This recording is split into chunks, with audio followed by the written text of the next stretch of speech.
মরক্কোতে সমুদ্রের স্বাদ নিতে চাইলে রয়েছে আটলান্টিক মহাসাগরের পাড়ে অবস্থিত বন্দর শহর এসাউইরা। এটি মরক্কোর গুরুত্বপূর্ণ বন্দর নগরী তো বটেই, সাথে গুরুত্বপূর্ণ পর্যটন আকর্ষণও। এই বন্দরের কোলাহল, শান্ত নীল সাগরে ভাসমান জেলে নৌকা আর সুদীর্ঘ সৈকত এখানকার প্রধান আকর্ষণ। মজার ব্যাপার হচ্ছে, প্রচুর বাতাস থাকার কারণে এই শহরের ভৌগোলিক উপনাম দেওয়া হয়েছে আফ্রিকার বাতাস নগরী।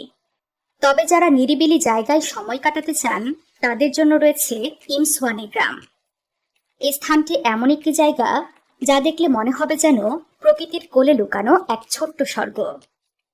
মরক্কোর দক্ষিণ পশ্চিম উপকূলে অবস্থিত এই গ্রামটি সার্ফারদের দারুণ প্রিয় একটি স্থান, কারণ স্থানটি অনেক শান্ত এবং এর সবচেয়ে বড় আকর্ষণ হলো এখানকার ঢেউ। এখানে দ্য বে নামে পরিচিত সার্ফ স্পটটি এতটাই বিখ্যাত যে বিশ্বের নানা প্রান্ত থেকে সার্ফাররা আসে এখানকার ঢেউয়ের সঙ্গে সময় কাটাতে।